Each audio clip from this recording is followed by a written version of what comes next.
komponen, kita boleh tengok fungsi komponen pula. Ini adalah fungsi produk. Fungsi besar. Produk besar, komponen dia kecil. So ini adalah fungsi komponen. Okey. Sekarang, muka meja ni dia punya fungsi adalah untuk memegang buku. Kaki meja pula adalah memegang muka meja. Skru memegang kaki meja ataupun muka meja. Dan juga lantai memegang kaki meja. Logik tak? Okay, lantai dia pegang kaki. Kaki pegang muka. Skru dulu. Skru dia pegang kaki dan juga muka meja. Kaki pegang muka meja. So, muka meja dia pegang buku. Ni buku lah. Cuba mail buku tu. Lawa. Okey. Okey, mari kita tengok apakah maksud komponen tu. Okey, kita tengok maksud dia. Bahagian kecil yang berfungsi bagi menyokong sesuatu produk. Okey, maksud fungsi komponen pula ialah melaksanakan tugas yang tertentu bagi melekatkan sistem fungsi. Okey, sekarang kita baru senaraikan fungsi komponen. Kita tak lukis lagi. Ini adalah fungsi komponen. Okey, lepas kita dah senaraikan fungsi komponen, barulah kita boleh lukis model fungsi. Okey, ini adalah contoh bagi lukisan model fungsi lah. Okey, sekarang kita dah senaraikan fungsi komponen kan. Okey, sekarang kita boleh lukis. Okey, sekarang daripada lantai, fungsi dia memegang kaki meja. Okey, kaki meja memegang muka meja memegang buku. Dan skru memegang kedua-dua ni lah, kaki meja dan juga muka meja. Okey, ini adalah contoh bagi lukisan satu model fungsi. Okey, 1.23. Okey, membina model fungsi menggunakan garisan interaksi. Okey, ini adalah garisan interaksi. Okey. Kamu kena bagi perhatian sikit lah dekat sini sebab yang ni adalah bahagian yang paling penting bagi kita untuk melukis suatu model fungsi lah. Sebab dia memerlukan anak panah ni lah. Sebab setiap anak panah ni dia mempunyai maksud tersendiri. Okey, mari kita tengok yang pertama. Okey, yang pertama ni adalah anak panah yang biasa lah. Dia biasa tak ada garis titik-titik, tak ada tebal, tak ada ni lah macam rombak-rombak begini. So dia adalah anak panah yang biasa. Okey, apakah maksud anak panah yang biasa ni? Iaitu dia adalah berguna. Dia ni lah fungsi dia normal. Kalau contoh tadi skru dia memegang kaki meja, mana kata dia just nice lah untuk berfungsi secara okey, secara normal. Okey, yang kedua pula garis putus-putus ni. Garis putus-putus ni maksud dia berguna tapi tak cukup. Okey, macam tadi skru, macam tadi kaki meja kan. Okey, kaki meja dia ada sepatutnya satu kaki meja dia perlu ada 3 skru. Tuk-tuk satu skru hilang. So dia punya fungsi tak cukup lah kat situ. So dia punya fungsi kurang. So sebab tu dia letak garis titik-titik. Okay, yang ketiga dah ialah dia berguna tapi dia berlebihan. Okay, macam tadi kaki meja perlu 3 skru saja. Sekarang ada 4 ataupun 5 skru. So dia lebih kat situ. Fungsi dia jadi lebih lah. So akan berlaku pembaziran lah. So sebab tu kita letak garis yang lebih tebal untuk anak panah ni. Okey, yang keempat adalah garis berombak. Yang mana garis ni adalah bermasalah. Iaitu dia akan memberi masalah kepada satu produk ataupun satu sistem tu lah. Satu sistem ataupun produk. Okey. Mari kita tengok contoh dia. Okey, ni adalah lukisan tadi kan. Lukisan model fungsi. Okey. So, lantai ni dia berguna kepada kaki meja berguna kepada muka meja berguna kepada buku, skru berguna kepada kaki meja dan juga berguna untuk muka meja. Ni fungsi dia, maksudnya fungsi dia lengkap lah. Dia tak ada cacat ataupun terkurang ataupun terlebih lah. So, sekarang ni ada satu masalah yang mana masalah luar, iaitu kelembapan. Dia memberi masalah, nampak tak? Dia memberi masalah pada skru. Okey, secara logiknya skru besi kan, bila lembab, skru akan jadi karat dan juga senang patah lah. So dia akan menyebabkan menyebabkan kesan lah kepada satu sistem ni. So skru bila dah karat, dia punya fungsi dia kurang lah. So akan ada garis titik-titik sini, garis titik-titik sini. So akan menyebabkan kaki meja kurang stabil sebab kurang skru. Bila kaki meja kurang stabil, dia punya fungsi kepada muka meja akan ada kesan. So punya fungsi dia akan berkurang. Muka meja pun akan tidak stabil juga, dia tak dapat megang buku dengan secara efektif. So inilah bergunanya garis interaksi dalam lukisan suatu model fungsi. Okey. Analisis berantai punca dan kesan. Okey, tujuan dia ialah untuk memahami dan mengesahkan rantaian punca dan kesan bagi suatu masalah. Okey. Mari kita tengok jenis halangan dan juga contoh halangan. Okey. Jenis halangan ada 3. Yang pertama ialah semula jadi, iaitu panas, hujan dan juga kelembapan. Jenis halangan tadi macam tadi lah, halangan tadi yang lembap tadi, bila skru lembap dia akan menyebabkan skru karat, dan bila karat mana kata skru tu mudah patah lah. Dan juga menyebabkan satu sistem tu kurang skru, akan menyebabkan sistem tu terganggu. Okey. Ni yang tadi kita tengok lah. Dia sebabkan masalah semula jadi. Okey, yang kedua ialah masalah sains dan juga fizik, iaitu disebabkan momentum dan juga graviti. Mungkin disebabkan meja tu dia terjatuh sebab ada momentum yang terkena pada meja tu.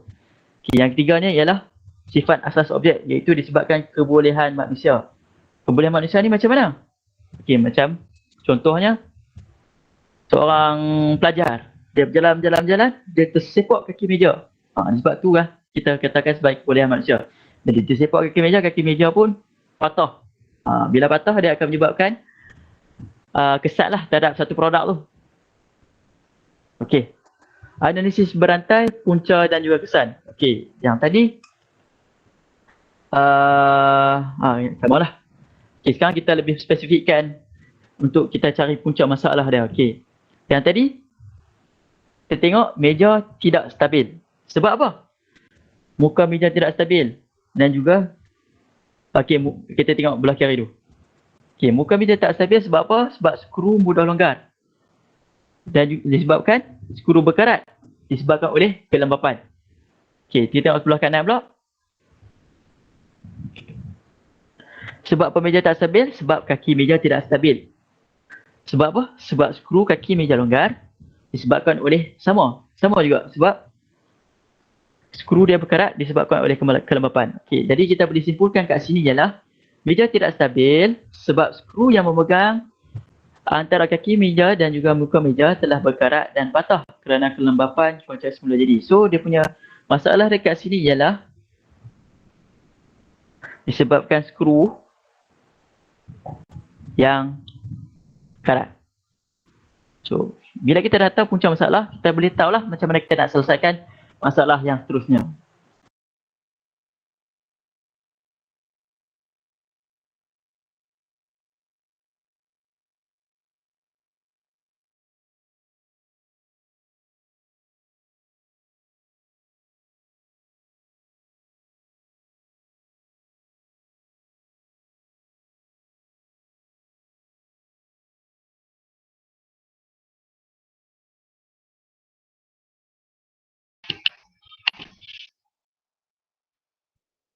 Okay, kelas boleh faham tak dalam video tu?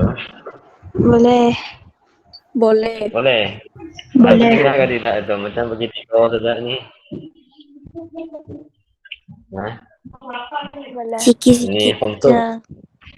Sikit-sikit. Okey, mari kita tanya soalan. Kalau kamu faham. Jadi kita tengok kepada fungsi, garisan fungsi itu. Kalau garisan itu ada titik-titik, anak panah itu ada titik-titik, apa maksudnya? Ada orang boleh jawab?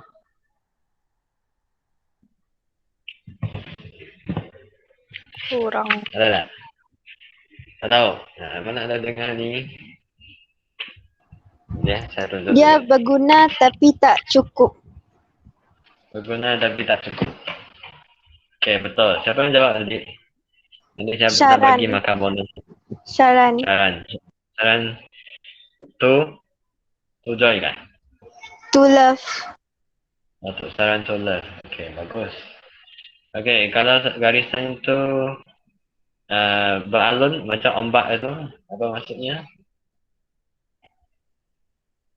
Bermasalah. Masalah. Okey, bagus. Okey, tadi dia cakap yang meja itu dia guna kaki kayu kan? Selepas tukar dengan kaki besi itu, apa kelebihan dan apa kelemahannya?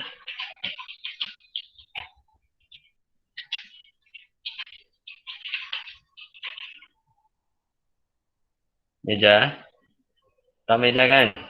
Kalau Kelebihan meja itu lebih tukarkan kaki meja itu kepada yang dibuat daripada besi. Jadi apa kelemahannya? Dan apa kebaikannya? Skru mudah berkarat. Skru mudah berkarat. Tapi itu kaki besi. Bukan maksud saya. Kalau meja itu kakinya ditukar kepada kaki besi. Apa kebaikannya kalau kamu bandingkan dengan kaki kayu? lebih Kaki yang dibuat daripada Kuat. kayu. Lebih kuat. stabil. Lebih stabil, bagus. Lagi.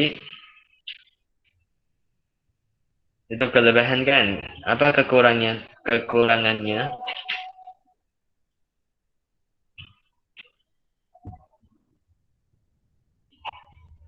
Tak ada kekurangan. Siapa boleh jawab?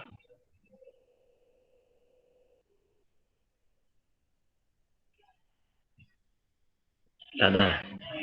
Kaki besi itu berat ke ringan? lebih Berat. Berat kan? Biasanya kalau yang besi itu berat, dibuat kepada kaki meja.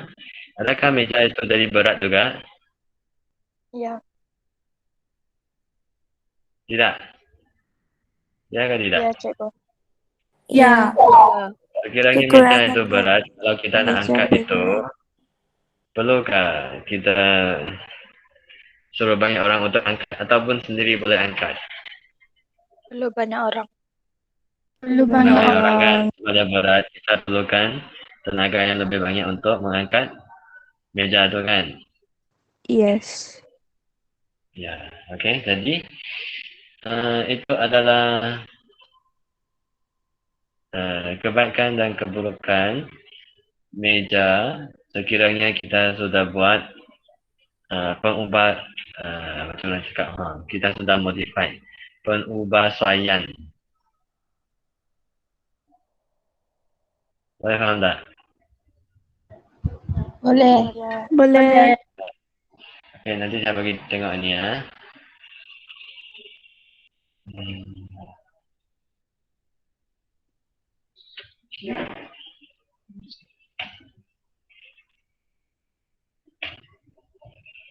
Nampak tak catatan tu? Nampak. Nampak. Nampak. Okey. Nampak. Dalam jadual ni ada komponen, ada fungsi, ada objek. Okey. Contoh ada dekat sini. Komponen itu ialah muka meja. Fungsinya untuk memegang buku. Okey. Kaki meja. Apa guna kaki meja? Kaki meja untuk memegang muka meja. Skru untuk memegang kaki meja. Lantai pula untuk memegang kaki meja. Ini semua adalah saling berkaitan. Okey. Jadi boleh jadilah satu fungsi lukisan model fungsi, iaitu lantai memegang kaki meja memegang muka meja memegang buku. Okey. Di samping itu ada skru di antara kaki meja dengan muka meja kan. Kalau tidak, meja itu macam mana kita sambungkan. Jadi skru itu akan memegang kaki meja dengan buka meja supaya dia boleh dicantumkan gunakan skru. Okay. Sekiranya skru ini ada masalah, jadi kita gunakan anak panah yang ada berombak itu. Jadi maksudnya skru itu akan berkarat, mungkin akan membahayakan pengguna. Boleh faham? Boleh. Boleh tak? Boleh. Boleh. Boleh. Okey. Jadi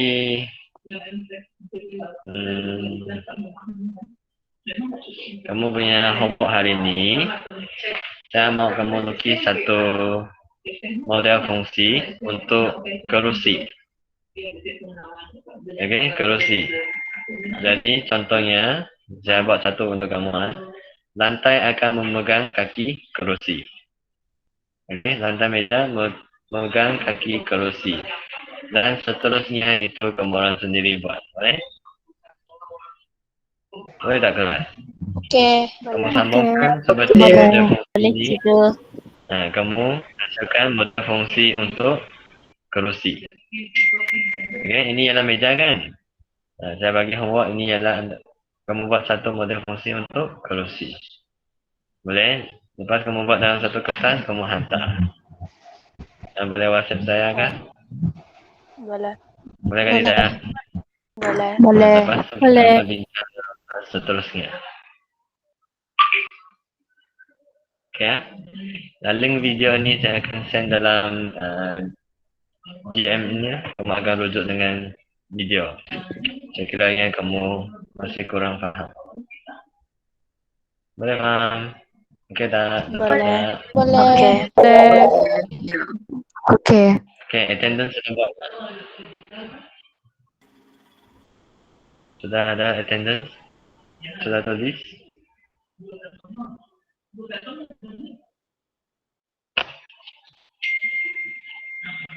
Okey, tulis attendance dekat chat log ataupun you send kelas pergi kelas punya WhatsApp.